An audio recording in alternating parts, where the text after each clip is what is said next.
Hello hello hello everyone, welcome to Pandey competitive coaching. আজকে আমরা West Bengal police এবং কলকাতা পুলিশের পরীক্ষাকে টার্গেট করে একটা প্র্যাকটিস সেট নিয়ে আলোচনা করব। তো ক্লাস শুরু করার আগে তোমাদের একটু জানিয়ে রাখি আমাদের যে আবাসিক যে সিস্টেমটা রয়েছে সেই সম্বন্ধে। দেখো, তো এই যে পান্ডে কম্পিটিটিভ সেন্টারে যেখানে হচ্ছে সম্পূর্ণ আবাসিকের ব্যবস্থা রয়েছে, তো থাকা থেকে শুরু করে খাওয়া, এছাড়া ফিজিক্যাল ট্রেনিং করানো থেকে শুরু করে সমস্ত রকমের ফ্যাসিলিটি রয়েছে কিন্তু এই পান্ডে কম্পিটিটিভ সেন্টারে। এছাড়া যারা অ্যাডমিশন নিতে চাও অবশ্যই নাম্বারটিতে ফোন করতে পারো, 7718178338। এই নাম্বারটিতে অবশ্যই ফোন করতে পারো ডিটেলসে জানার জন্য। এছাড়া কিন্তু আমাদের একটা 11 তারিখে একটা ব্যাচ শুরু হচ্ছে, ঠিক আছে? তো 11 তারিখে হচ্ছে একটা নতুন ব্যাচ শুরু হচ্ছে, অবশ্যই যোগাযোগ করতে পারো এবং এই নাম্বারটিতে অবশ্যই যোগাযোগ করতে পারো। চলো শুরু করি আজকের ক্লাস। চলো, তো ক্লাস শুরু করা একটু বলে রাখি, যারা এই চ্যানেলে প্রথমবার এসছো চ্যানেলটা অবশ্যই সাবস্ক্রাইব করে দিও। ক্লাসটা দেখো, ভালো লাগলে অবশ্যই লাইক শেয়ার করতে পারো, ঠিক আছে? চলো শুরু করছি আজকের ওয়েস্ট বেঙ্গল পুলিশের পরীক্ষাকে টার্গেট করে প্র্যাকটিস সেট। চলো, কি আছে প্রশ্ন? ভারতের কোন রাজ্যের পুরনো নাম নেফা? খুবই ইম্পর্টেন্ট একটা প্রশ্ন কিন্তু। কোন রাজ্যের পুরনো নাম নেফা?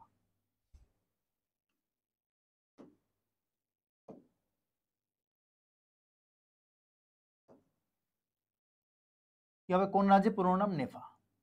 সঠিক অ্যান্সার কোনটা হতে পারে?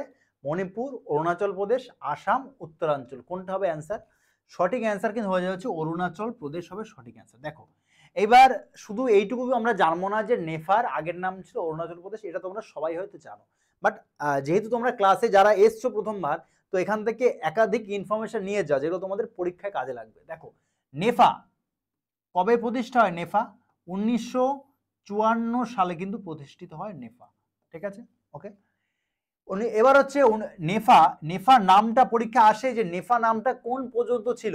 1954 থেকে 1972 সাল পর্যন্ত কিন্তু নেফা নামটা ছিল, ঠিক আছে? তারপরে নেফার নাম কি? 1972 সালে নেফার নাম হয়ে যায় অরুণাচল প্রদেশ। ওকে, তাহলে কি বোঝা গেল? নেফা তৈরি হয় 1954, নেফার নামটা ছিল মানে অরুণাচল প্রদেশের নাম নেফা ছিল 1972 সাল পর্যন্ত। এইবার ব্যাপার হচ্ছে পরীক্ষা আসে যে অরুণাচল প্রদেশ কবে একটা রাজ্যের মর্যাদা পায়, ঠিক আছে? 1972 সালে কিন্তু রাজ্য ছিল না, একটা ছিল ইউনিয়ন টেরিটরি বা কেন্দ্র শাসিত অঞ্চল ছিল। রাজ্যের মর্যাদা কবে পায়? 1987, মনে রাখবে, ঠিক আছে? 1987 অরুণাচল প্রদেশ একটা রাজ্যের মর্যাদা পায়। ওকে, ঠিক আছে? ওকে, তো এগুলো অবশ্যই জানতে হবে, পরীক্ষা আসবে তোমাদের। চলো দেখে নেবো নেক্সট কোশ্চেন। 2 নাম্বার, পশ্চিমবঙ্গকে নেপাল থেকে আলাদা করেছে কোন শৈলশিরা? নাগটিব্বা, সিঙ্গালীলা, ধওলাধর, পীর পঞ্জাল। খুবই ইম্পর্টেন্ট একটা প্রশ্ন। পশ্চিমবঙ্গকে নেপাল থেকে পৃথক করেছে কোন শৈলশিরা? কোনটা হবে অ্যান্সার? চলো দেখে নিই অ্যান্সার। কিন্তু সিঙ্গালীলা পর্বতশ্রেণী হবে কিন্তু সঠিক অ্যান্সার, ঠিক আছে? নেপাল থেকে এর পৃথক করেছে। এবার এই সিঙ্গালীলার সর্বোচ্চ শৃঙ্গের কি নাম? সান্দাকফু, মনে রাখবে, ঠিক আছে?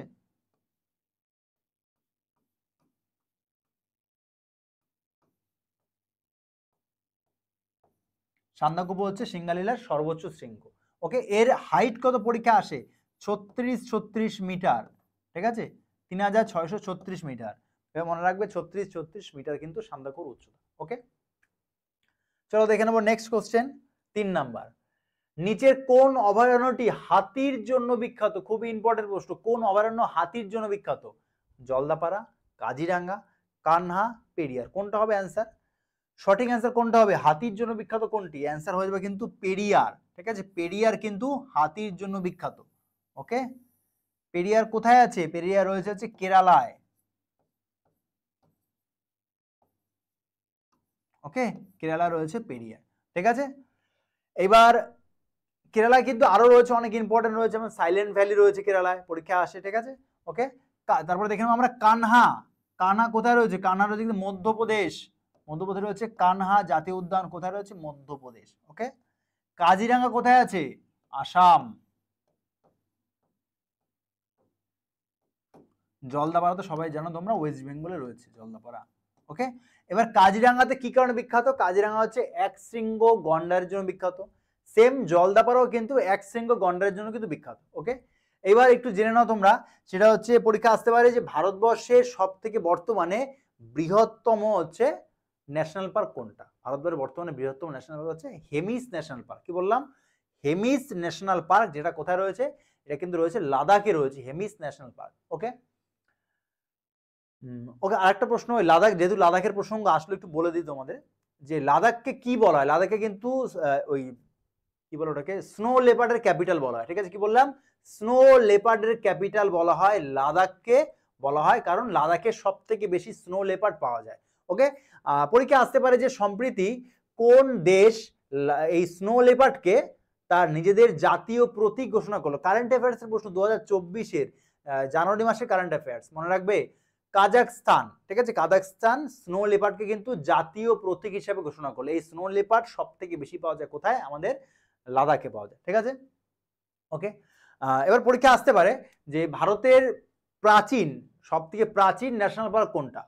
মনে রাখবে, উত্তরাখণ্ডে রয়েছে, যেটা হচ্ছে আগে নাম ছিল হেইলি ন্যাশনাল পার্ক। ঠিক আছে, হেইলি ন্যাশনাল পার্ক হচ্ছে সব থেকে ভারতবর্ষের প্রাচীন ন্যাশনাল পার্ক, যেটা 1936 সালে প্রতিষ্ঠিত হয়, হেইলি ন্যাশনাল পার্ক।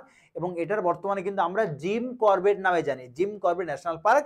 এর আগে নাম ছিল হেইলি ন্যাশনাল পার্ক, যেটা 1936 সালে প্রতিষ্ঠা হয়েছিল। ঠিক আছে, তো এই সমস্ত ইনফরমেশন যা যা বললাম অবশ্যই মনে রাখো, তোমারই কাজে লাগবে। ঠিক আছে, ওকে, চলো দেখে নেবো নেক্সট কোশ্চেন।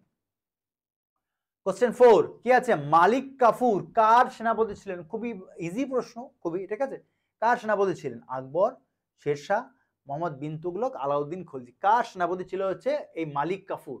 কোনটা অ্যান্সার হবে? অ্যান্সার কিন্তু হয়ে যাবে আলাউদ্দিন খলজি সেনাপতি ছিল এই মালিক কাফুর। এবার একটু বলে রাখি, মালিক কাফুর কিন্তু প্রথম থেকে আলাউদ্দিন খলজির সঙ্গে ছিল না। তো আলাউদ্দিন খলজি যখন গুজরাট জয় করেন, সেই গুজরাট জয় করে তাকে কিন্তু দাস হিসাবে তাকে কিন্তু কিনে আনেন কিন্তু এই আলাউদ্দিন খলজি গুজরাট থেকে। মনে রাখবে, কোথা থেকে? গুজরাট থেকে। ওকে, এইবার পরীক্ষা আসে যে আলাউদ্দিন খলজির দক্ষিণ ভারত জয়ের সময় তার প্রধান সেনাপতি কে ছিল? মনে রাখবে, মালিক কাফুরের মাধ্যমে কিন্তু আলাউদ্দিন খলজি দক্ষিণ ভারতের বেশিরভাগ জায়গা জয় করেন মালিক কাফুরের সাহায্যে। ঠিক আছে, ওকে। চলো বাকি অপশন একটু আমরা একটু দেখে নিই, বাকি অপশনগুলো হালকা করে। যে মোহাম্মদ বিন তুগলক কিন্তু একজন বিখ্যাত জ্ঞানী এবং পণ্ডিত ব্যক্তি ছিলেন, এবং তার হ্যান্ডরাইটিং খুব সুন্দর বা খুব ভালো ছিল। কিন্তু বিশেষ কিছু কারণের জন্য, তার মধ্যে কিছু ধৈর্যের অভাব, বাস্তব বুদ্ধির অভাবের জন্য তাকে কিন্তু পাগলা রাজা বা তাকে নিষ্ঠুর রাজা বলা হয়, এই মোহাম্মদ বিন তুগলককে বলা হয়। এবং মোহাম্মদ বিন তুগলক থেকে পরীক্ষা প্রশ্ন আসে।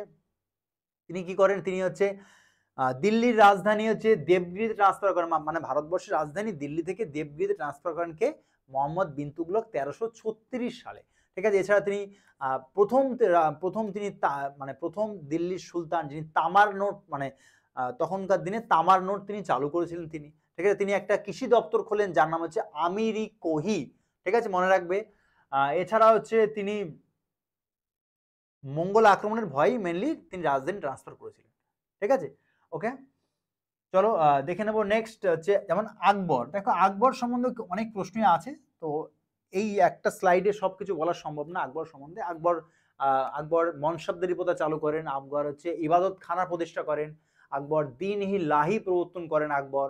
তারপর হচ্ছে আকবর কিন্তু নিরক্ষর ছিলেন, মনে রাখবে, মুঘল যুগের প্রথম একজন শাসক যিনি কিন্তু নিরক্ষর ছিলেন আকবর। ঠিক আছে, ওকে। শেরশাহ কিন্তু একজন বিখ্যাত ব্যক্তি ছিলেন। শেরশাহ কিন্তু পরবর্তীকালে, শেরশাহ হচ্ছে ভারতবর্ষের প্রথম আফগান সাম্রাজ্যের দ্বিতীয় আফগান সাম্রাজ্যের প্রতিষ্ঠাতা, মনে রাখবে। ঠিক আছে, পরীক্ষার প্রশ্ন এসেছিল যে ভারতের প্রথম আফগান সাম্রাজ্যের প্রতিষ্ঠাতাকে? বহুলুল লোদি হচ্ছে ভারতের প্রথম আফগান সাম্রাজ্যের প্রতিষ্ঠাতা। ভারতের দ্বিতীয় আফগান সাম্রাজ্যের প্রতিষ্ঠাতাকে? শেরশাহ। ঠিক আছে, শেরশাহ হচ্ছে 1539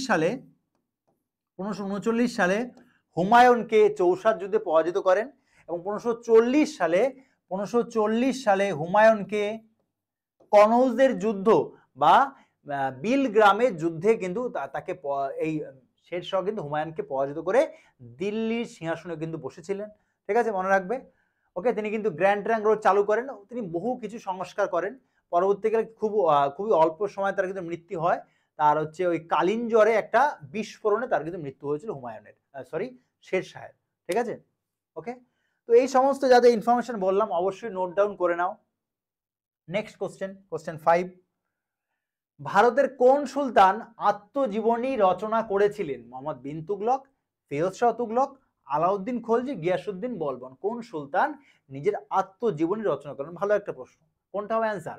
অ্যান্সার কিন্তু হয়ে যাবে হচ্ছে ফিরোজ শাহ তুগলক কিন্তু প্রথম সুলতান যিনি আত্মজীবনী রচনা করেন। ওকে, তো ফিরোজ শাহ তুগলককে কিছু নামে যেমন হচ্ছে কিছু প্রশ্ন আসে যে তা কাকে সুলতান যুগের আকবর বলা হয়। মনে রাখবে ফিরোজ শাহ তুগলককে সুলতান যুগের আকবর বলা হয়। এবার তিনি অনেক কিছু চালু করেছেন, যেমন তিনি হচ্ছে প্রথম সুলতান যিনি হচ্ছে মৃত্যুদণ্ডকে বন্ধ করেন।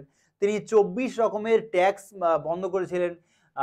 তাছাড়া তিনি হচ্ছে ওই বেকারদের জন্য এমপ্লয়মেন্ট এক্সচেঞ্জ বা কৃষি দপ্তর খোলেন কিন্তু এই ফিরোজ শাহ তুগলক। তাই বিভিন্ন ভালো কাজ করেছিলেন, তাই তাকে কিন্তু বলা হয় হচ্ছে সুলতানি যুগের আকবর বলা হয় কিন্তু ফিরোজ শাহ তুগলককে। ওকে ওকে, চলো দেখে নেবো নেক্সট কোশ্চেন। নেক্সট কোশ্চেন যাওয়ার আগে একটু বলে রাখি অপশনগুলো সম্বন্ধে। গিয়াসউদ্দিন বলবন। তো গিয়াসউদ্দিন বলবন কে ছিল? গিয়াসউদ্দিন বলবন হচ্ছে যিনি হচ্ছে রক্ত ও লৌহ নীতি, ঠিক আছে, চালু করেন, মানে যেটা ইংলিশে বলা ব্লাড অ্যান্ড আয়রন পলিসি চালু করেন। তিনি হচ্ছে নৌরোজ উৎসব চালু করেন গিয়াসউদ্দিন বলবন। তিনি হচ্ছে পার্সিকদের অনুকরণের সিজদা ও পাইবস নীতি চালু করেন তিনি। এগুলো সব ইনফরমেশন পরীক্ষা আসে, তুমি অবশ্যই নোট ডাউন করে নেবে এগুলো। আলাউদ্দিন খলজি যেটা হচ্ছে বাজার দর নিয়ন্ত্রণ চালু করেন, মার্কেট কন্ট্রোল পলিসি তিনি চালু করেন, ঠিক আছে। মোহাম্মদ বিন তুগলক যেটা একটু আগে বললাম, একজন পণ্ডিত ব্যক্তি ছিলেন মোহাম্মদ বিন তুগলক।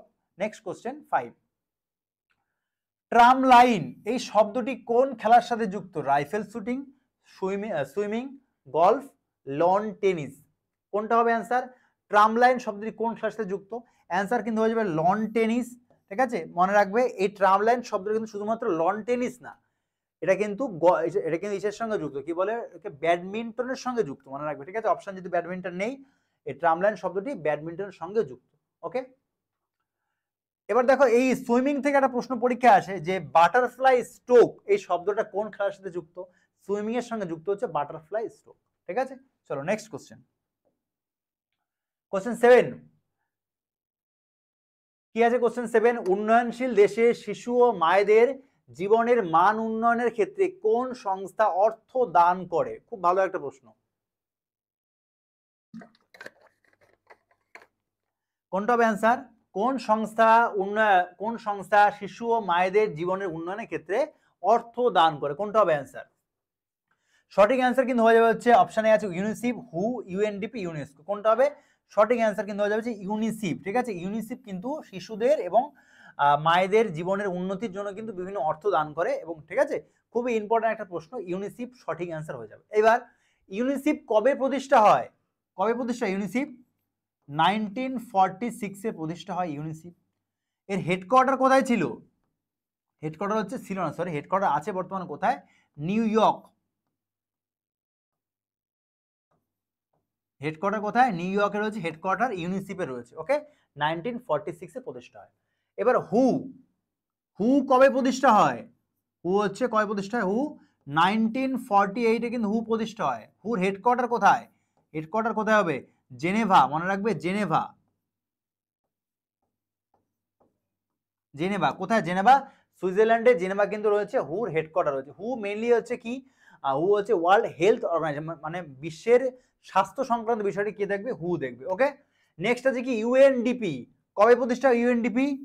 1965-এ প্রতিষ্ঠিত হয় কিন্তু ইউএনডিপি, যেটা হচ্ছে ইউনাইটেড নেশন ডেভেলপমেন্ট প্রোগ্রাম, কিন্তু মানে মানুষের জীবনের মান উন্নয়ন কিভাবে করা যায় সেটা কিন্তু দেখবে হচ্ছে ইউএনডিপি। কবে প্রতিষ্ঠা হয়? 1965-এ প্রতিষ্ঠা হয়। হেডকোয়ার্টার কোথায়? নিউ ইয়র্ক, মনে রাখবে, ঠিক আছে। হেডকোয়ার্টার কোথায় হচ্ছে? নিউ ইয়র্ক, সংক্ষেপে লিখলাম NY, ঠিক আছে। নিউ ইয়র্ক হেডকোয়ার্টার হচ্ছে নিউ ইয়র্ক। ওকে, নেক্সট আছে কি UNESCO.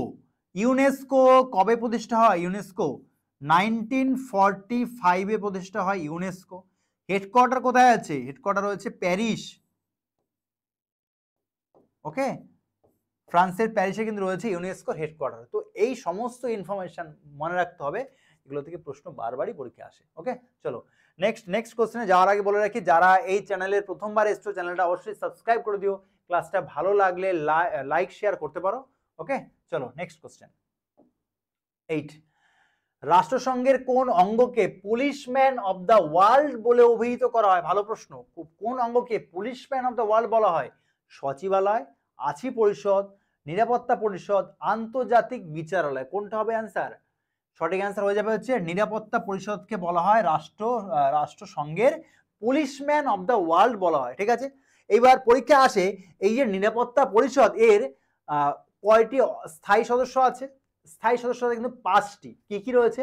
America, Russia, France, England এবং রয়েছে কিন্তু চীন। ঠিক আছে, মনে রাখবে আমেরিকা, রাশিয়া, ফ্রান্স, ইংল্যান্ড, চীন, এই রয়েছে 5টা রয়েছে স্থায়ী সদস্য রয়েছে, আর 10টি আছে কিন্তু অস্থায়ী সদস্য। অস্থায়ী সদস্যের মধ্যে কিন্তু ভারত রয়েছে কিন্তু। ঠিক আছে, ওকে। এবার হচ্ছে এই আন্তর্জাতিক বিচারালয়, পরীক্ষা আসে এই আন্তর্জাতিক বিচারালয় এর হেডকোয়ার্টার কোথায়? নেদারল্যান্ডের হেগ শহরে। মনে রাখবে, খুবই ইম্পর্টেন্ট, নেদারল্যান্ডের হেগ শহরে রয়েছে আন্তর্জাতিক বিচারালয়ের হেডকোয়ার্টার। ওকে, চলো নেক্সট কোশ্চেন যাব। কোশ্চেন 9, কোন দিনটি বিশ্ব পোলিও দিবস পালিত হয়? বিশ্ব পোলিও দিবস 20 অক্টোবর, 22, 23, 24 কবে পালিত হয় বিশ্ব পোলিও দিবস? কোনটা হবে অ্যান্সার? 24 অক্টোবর পালিত হয় বিশ্ব পোলিও দিবস। ওকে, চলো নেক্সট কোশ্চেন। কোশ্চেন 10। কোশ্চেন 10 কি আছে একটু ভালো করে দেখে নাও তোমরা বোর্ডে। যদি একটি মনিটারি বিল, মনিটারি বিলের বাংলা মানে কি? অর্থ বিল। ঠিক আছে, যদি একটি অর্থ বিল রাজ্যসভায় সবলভাবে সংশোধন করা হয় তবে পরবর্তী ধাপ তার কি হবে? তোমরা অপশনগুলো ভালো করে দেখে তোমরা কমেন্টে অ্যান্সার করতে পারো।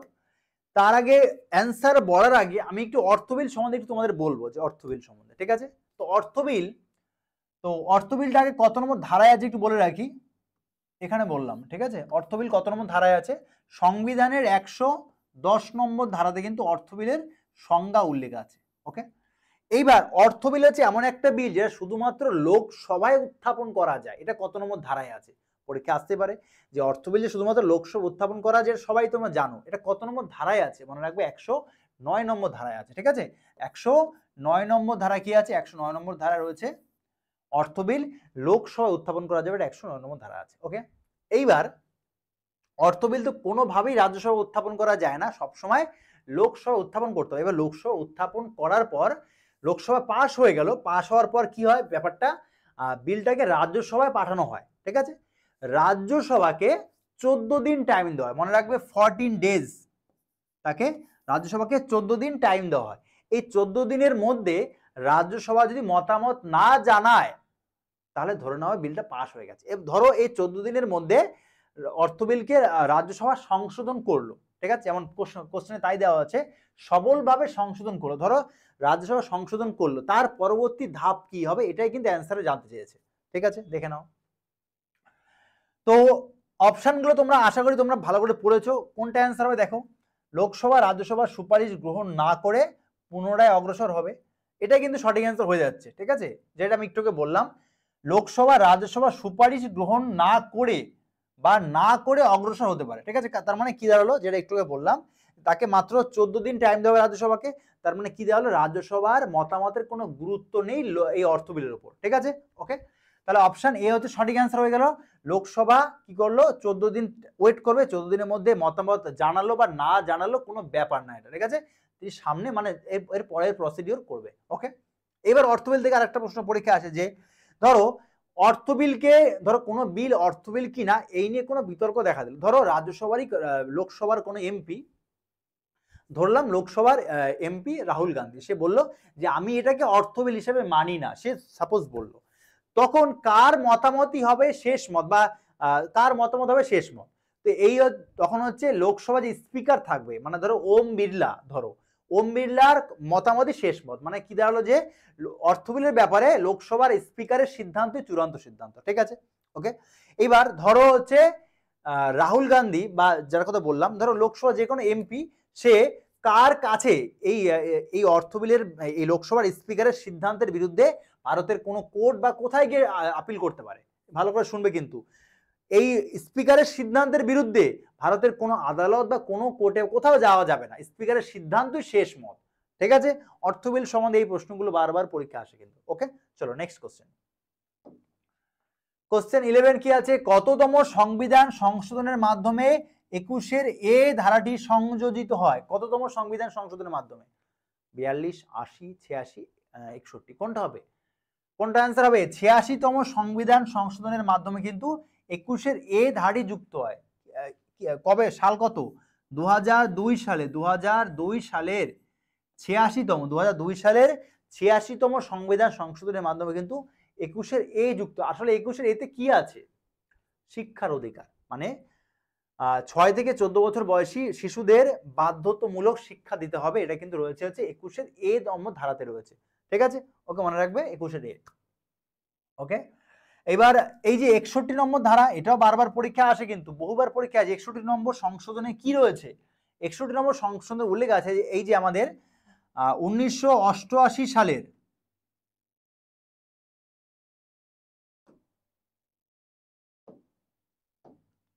1988 সালের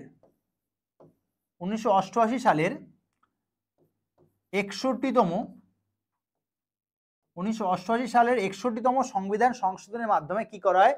ভোটাধিকার বয়স, মানে আমরা যে প্রাপ্তবয়স্ক ভোটাধিকারের বয়স 21 থেকে কমিয়ে 18 করা, মানে যাদের আগে ছিল 21 বছর ছিল তারা ভোট দিতে পারতো, সেটাকে কমিয়ে 18 করা হয়। কবে? 1988 সালের 61তম সংবিধান সংশোধন। বাট এটা কবে লাগু হয়? কবে লাগু হয়? কিন্তু 1989, লাগু হয় 1989 সালে। 1989 সালে। এইবার পরীক্ষায় দেখা গেছে যে বারবার এই ডেটটাই দিয়েছে, 1989 সাল। ঠিক আছে, মনে রাখবে 1989 সালে লাগু হয়, এবং এটা হচ্ছে 1988 সালে 61তম সংবিধান সংশোধন, কিন্তু লাগু হয় 1989 সাল।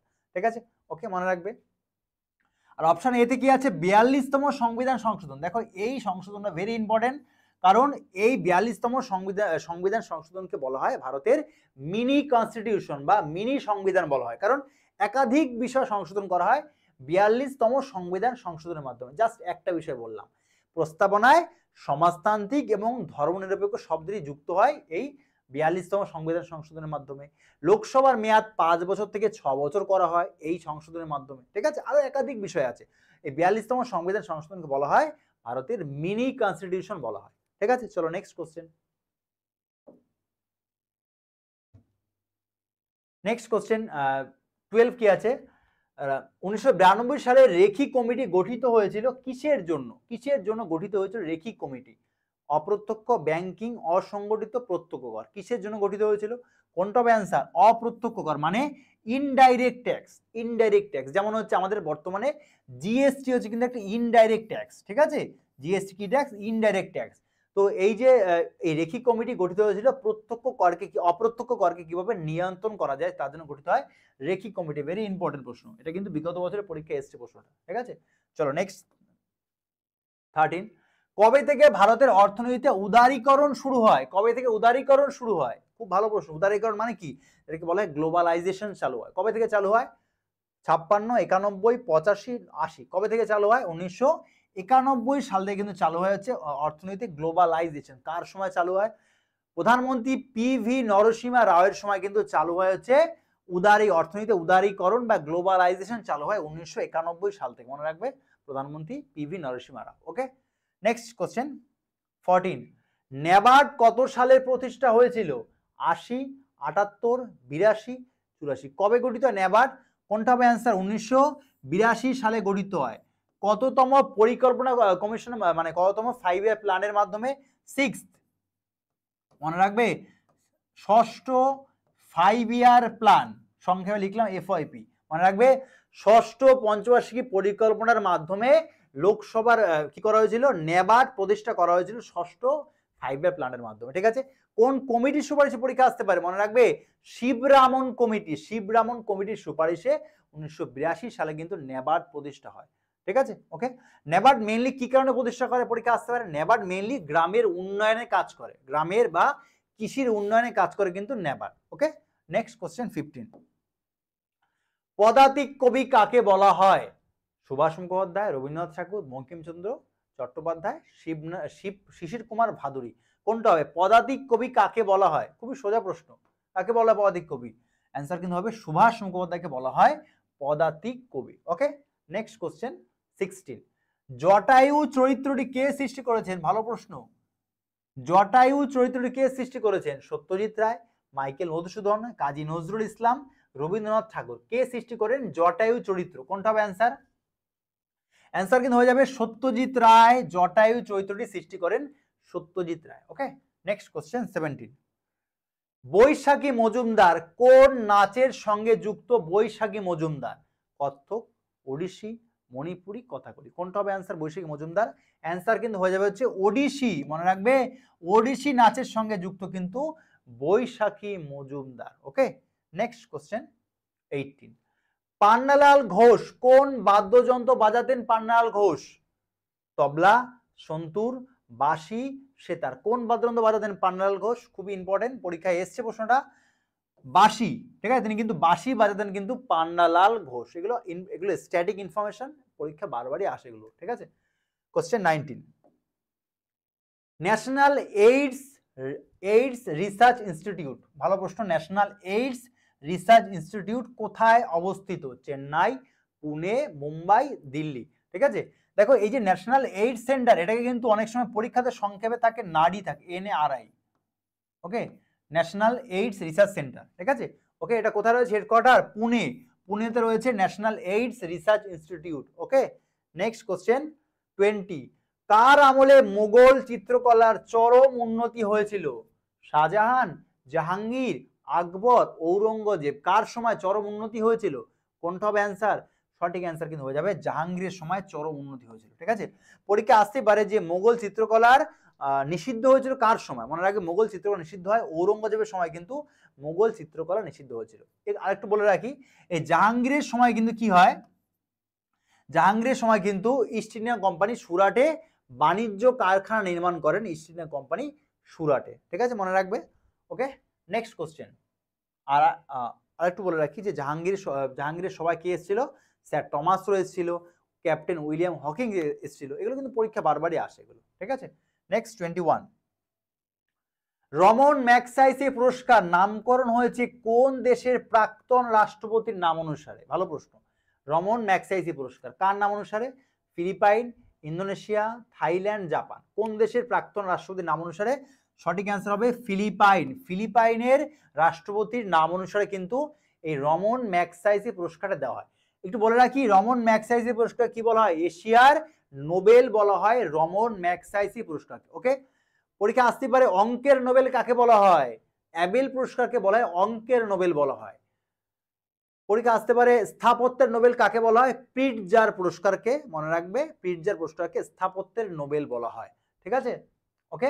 ফিলিপাইনের রাজধানী কি আছে? ফিলিপাইনের রাজধানী হচ্ছে ম্যানিলা, ফিলিপাইনের রাজধানী। ওকে, নেক্সট 22, BC রায় পুরস্কার দেওয়া হয় নিচের কোন ক্ষেত্রে BC রায় পুরস্কার দেওয়া হয়? সাংবাদিকতা, চিকিৎসা, সঙ্গীত, পরিবেশ। কোনটা হবে? BC রায় পুরস্কার দেওয়া হয়। অ্যান্সার কিন্তু হয়ে যাবে হচ্ছে অ্যান্সার হয়ে যাবে চিকিৎসা। চিকিৎসা হয়ে যাবে কিন্তু BC রায় পুরস্কার দেওয়া হয়, চিকিৎসা ক্ষেত্রে দেওয়া হয় BC রায় পুরস্কার। এইবার এই যে BC রায় কে আছে? বিধানচন্দ্র রায়। তো পরীক্ষা আসে যে ডক্টর ডে কবে পালিত? মনে রাখবে, এই যে পালিত হলো 1 জুলাই, প্রতি বছরের 1 জুলাই পালিত হয় হচ্ছে এই ডাক্তার দিবস পালিত হয়। ঠিক আছে, ওকে, ডাক্তার দিবস পালিত 1 জুলাই। নেক্সট 23, কততম সংবিধান সংশোধনের মাধ্যমে লোকসভার কার্যকালের মেয়াদ 5 বছর থেকে বাড়িয়ে 6 বছর করা হয়েছিল? কোনটা হবে অ্যান্সার? 42, 31, 44, 45। কততম সংবিধান সংশোধনের মাধ্যমে?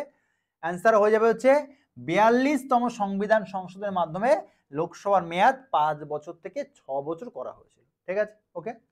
এবার আবার 6 বছর থেকে আবার 5 বছর কবে করা হয়? এই 1978 সালে 44তম সংবিধান সংশোধনের মাধ্যমে লোকসভার মেয়াদ 6 বছর থেকে আবার 5 বছর করা হয়েছিল। ঠিক আছে, ওকে।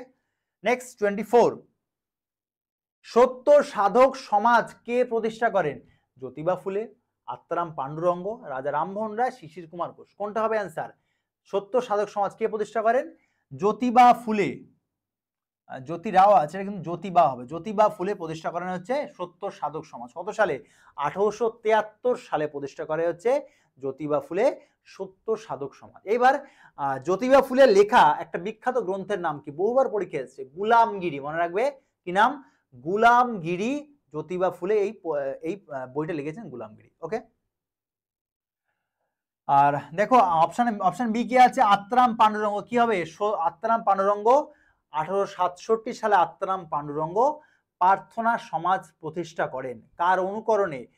কেশবচন্দ্র সেনের পরামর্শে ব্রহ্ম সমাজের অনুকরণে প্রার্থনা সমাজ প্রতিষ্ঠা হয় 1867 সালে। ঠিক আছে।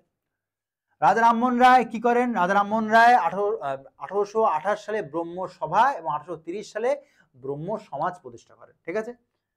শিশির কুমার ঘোষ, যিনি হচ্ছে অমৃত বাজার পত্রিকার সম্পাদক ছিলেন হচ্ছে শিশির কুমার ঘোষ। অমৃত বাজার পত্রিকা, মনে রাখবে, এগুলো আসে পরীক্ষায়। ঠিক আছে। চলো লাস্ট কোশ্চেন। বাংলার নানা সাহেব কাকে বলা হতো? রামরতন মল্লিক, শিশির কুমার ঘোষ, অনাদি কুমার বসু, প্রফুল্ল চাকি। কাকে বলা হতো বাংলার নানা সাহেব বলা হতো? ভালো প্রশ্ন। ঠিক আছে। রামরতন মল্লিককে বলা হয় বাংলার নানা সাহেব বলা হতো।